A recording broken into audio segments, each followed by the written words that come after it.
નમસ્કાર મારા વાલા દર્શક મિત્રો, દેશ વિદેશમાં રહેતા મારા દરેક દર્શક મિત્રોને ડૉક્ટર શરદ સોનીના હર હર મહાદેવ અને જય સ્વામિનારાયણ. મિત્રો, આજે આપણે એક સોનેરી નિયમ વિશે વાત કરીશું અને જે તમારા માટે ખૂબ જ ઉપયોગી નીવડશે. મિત્રો, આજની વાત કરીએ તો ભાગદોડ ભરી આપણી લાઈફ થઈ ગઈ છે. મિત્રો, આપણી લાઈફ એકદમ ફાસ્ટ થઈ ગઈ છે અને આપણી પાસે બધું જ છે મિત્રો, પણ આપણું સ્વાસ્થ્ય, આપણી તંદુરસ્તી એટલી બધી સારી છે ખરી કે જેટલી આપણી હોવી જોઈએ? મિત્રો, વાત કરીએ તો ડાયાબિટીસથી લઈને મોટાપા જેવા લાઈફસ્ટાઈલ રોગોએ આપણને ઘેરી લીધા છે, આપણને ચારે બાજુથી ઘેરી લીધા છે. મિત્રો, મારા ઉપર તમે વિશ્વાસ રાખો કે આજે હું તમને એક નિયમ, એક સિદ્ધાંત બતાવવા જઈ રહ્યો છું.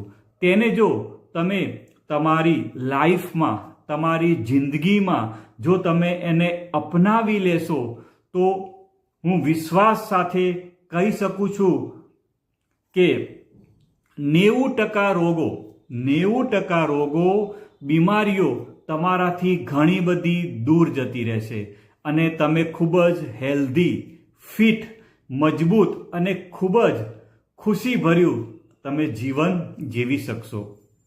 તો ચાલો મિત્રો, એક પણ મિનિટની વાર કર્યા વગર આપણે આ રસપ્રદ વિડીયોની શરૂઆત કરીએ. અને આ એક સિદ્ધાંત, આ એક નિયમ કયો છે, એની પાછળ કયું વિજ્ઞાન કામ કરે છે અને આપણા જીવનમાં કેવી રીતે એનો અમલ કરવો જોઈએ તેના વિશે આપણે વિસ્તૃતમાં વાત કરીશું. મિત્રો, આજના વિડીયોમાં હું તમને જે સિદ્ધાંત વિશે વાત કરવા જઈ રહ્યો છું એ છે આપણે આપણી ભૂખ કરતાં ઓછું ખાવું જોઈએ અને સૂરજ આથમી ગયા પછી, એટલે કે સૂર્યાસ્ત થઈ ગયા પછી બિલકુલ ન ખાવું જોઈએ. મિત્રો, તમને આ નિયમ સાંભળવામાં જેટલો સહેલો લાગે છે એટલો જ એ નિયમ તમારી તંદુરસ્તીને ખૂબ જ મજબૂત બનાવશે અને ખૂબ જ ફિટ બનાવશે. મિત્રો, આપણું પાચન તંત્ર વિશે આપણે વાત કરીએ તો આપણું જે પાચન તંત્ર છે ને એને આપણે એક ફેક્ટરી જેવું આપણે માની લઈએ. કારણ કે આપણે કોઈ પણ ફેક્ટરી હોય એની અંદર જ્યારે કાચો માલ આવે છે, એટલે કે રો મટીરિયલ આવે છે અને પછી તેની પ્રોડક્ટ થઈને એ બહાર નીકળે છે. મિત્રો, એવી જ રીતે આપણા પાચન તંત્રમાં જ્યારે ખાવાનું જાય છે અને એનું શક્તિમાં, એટલે કે એનર્જીમાં એનું રૂપાંતરણ થાય છે. આપણી આ ફેક્ટરીનું મહત્વપૂર્ણ વસ્તુ જે કોઈ હોય તો એ છે મિત્રો અગ્નિ.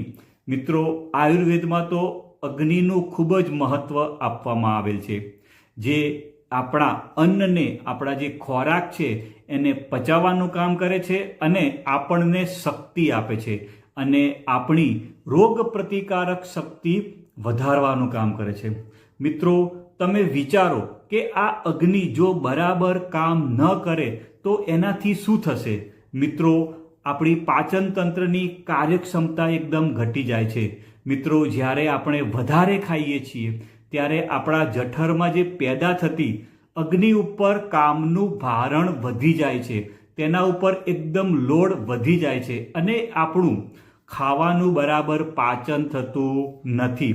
એટલે કે આપણે જે ખોરાક ખાધો તેનું પાચન બરાબર થતું નથી અને એના લીધે ઘણી બધી બીમારીઓ પેદા થાય છે અને એ જ બીમારીઓ પેદા થવાનું કારણ બની જાય છે. મિત્રો, તમે વિશ્વાસ નહીં કરો કે મેં મારા ભત્રીજાને આ નિયમ વિશે વાત કરી હતી અને એને આ નિયમ ફોલો કરવાનું ચાલુ કર્યું અને થોડાક જ મહિનામાં એને ખૂબ જ સારું પરિણામ મળ્યું હતું. મિત્રો, એને પહેલાં એસિડિટીની ખૂબ જ તકલીફ હતી અને વારંવાર બીમાર પડી જતો હતો, પણ આ નિયમ તેણે ફોલો કર્યો પછી તે એકદમ ફિટ થઈ ગયો છે.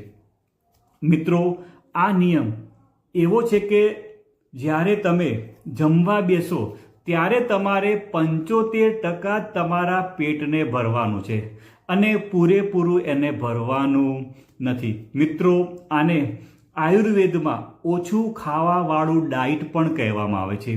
મિત્રો, તંદુરસ્ત રહેવા માટે એવું જરૂરી નથી કે આપણે ખૂબ જ ખાવું જોઈએ, પણ જરૂરી એ છે કે આપણે યોગ્ય માત્રામાં ખાવું જોઈએ અને યોગ્ય સમય અને યોગ્ય વસ્તુને ખાવું જોઈએ. મિત્રો, વાત કરું તો વિજ્ઞાન પણ એ કહે છે કે તમે જ્યારે ઓછું ખાઓ છો ત્યારે તમારું મેટાબોલિઝમ ખૂબ જ સારું રહે છે અને એનાથી લોંગ ટર્મ તમે હેલ્થ બેનિફિટ લઈ શકો છો. મિત્રો, હંમેશા હેલ્ધી રહેવા માટે જે નિયમ શીખી રહ્યા છીએ એનો જ ભાગ છે કે સૂરજ આથમી ગયા પછી કશું જ ખાવું ન જોઈએ. મિત્રો, આપણે પહેલી વાત એ કહી કે આપણે ભૂખ કરતાં ઓછું ખાવું જોઈએ અને એનો જ આ બીજો ભાગ છે કે સૂરજ આથમી ગયા પછી એટલે કે સૂર્યાસ્ત પછી આપણે બિલકુલ ખાવાનું નથી. મિત્રો, વાત કરું તો તમે જાણતા હશો કે આપણા વડીલો સૂરજ આથમે એ પહેલાં જ ખાઈ લેતા હતા અને એના લીધે જ આપણા વડીલો બહુ જ ઓછા બીમાર પડતા હતા. મિત્રો, આયુર્વેદ કહે છે કે આપણે પ્રકૃતિની સાથે ચાલવું જોઈએ. મતલબ એ છે કે સૂર્યાસ્ત પછી આપણું શરીર એકદમ રિલેક્સ થઈ જાય છે અને આપણી પાચન કરવાની ક્ષમતા પણ ઓછી થવા લાગે છે. તેથી મિત્રો, સૂર્યાસ્ત પછી બિલકુલ ન ખાવું જોઈએ. મિત્રો, જો તમે રાત્રે મોડા ખાઓ છો તો તમે તમારા શરીરને ડિસ્ટર્બ કરી નાખો છો અને એ પ્રકૃતિની વિરુદ્ધ મિત્રો કહેવાય છે. અને જો તમે કુદરત એટલે કે પ્રકૃતિની વિરુદ્ધ કામ કરો છો તો તેનું પરિણામ શું આવશે એ મારે જણાવવાની જરૂર નથી, કારણ કે તમે એ ખુદ જાણો જ છો. મિત્રો, આયુર્વેદ જ નહીં પરંતુ મોડર્ન સાયન્સે પણ મિત્રો એ સ્વીકારી લીધું છે કે લેટ નાઇટ એટલે કે જો મોડી રાત્રે જમવાથી આપણી સ્લીપ પેટર્ન ડિસ્ટર્બ થાય છે. એના લીધે ઓબેસિટીનું રિસ્ક વધી જાય છે એટલે કે મોટાપાનું જોખમ વધી જાય છે. મિત્રો, તમે સૂર્યાસ્ત પછી ખાવાનું બંધ કરશો તો તમને એકદમ સારી ઊંઘ આવશે અને તમારા શરીરમાં એનર્જી લેવલ પણ મિત્રો વધી જશે અને તમારું વેઇટ પણ મિત્રો કંટ્રોલમાં રહેશે. મિત્રો, તમારે તમે જે ખાઓ છો એ એકદમ ચાવીને ખાવાનું છે. એટલે કે તમારે એક કોળિયો જે તમે ખાઓ છો એને 32 વખત તમારે ચાવીને ખાવાનું છે. અને મિત્રો, ખાસ એક વસ્તુ તમને કહીશ કે જમતી વખતે મિત્રો મોબાઈલનો ઉપયોગ કરવાનું બંધ કરો. ટીવી જોતા પણ મિત્રો જમવું જોઈએ નહીં. એનાથી શું થશે કે તમે કેટલું ખાધું એ તમને એની ખબર રહેતી નથી અને એનાથી તમે ભૂખ કરતાં વધારે ખાઈ લો છો. એટલે કે મિત્રો, આપણે જમતી વખતે મોબાઈલ અથવા ટીવી જોવાનું મિત્રો આપણે ટાળવું જોઈએ અને એકદમ ધીમે રિલેક્સ થઈને અને આપણે નીચે બેસીને આરામથી મિત્રો આપણે જમવાની ટેવ પાડવી પડશે. મિત્રો, તમે આટલું કરશો તો ચોક્કસ મને વિશ્વાસ છે કે તમારા શરીરથી જે બીમારીઓ છે, રોગો છે, ઘણી બધી દૂર રહેશે, તમારા શરીરને અડી પણ નહીં શકે. મિત્રો, તમે મારો વિડીયો શાંતિથી સાંભળ્યો એ બદલ તમારો ખૂબ આભાર. અને જો તમને વિડીયો સારો લાગ્યો હોય તો લાઈક કરવાનું ભૂલતા નહીં. આવજો મિત્રો. Bye bye.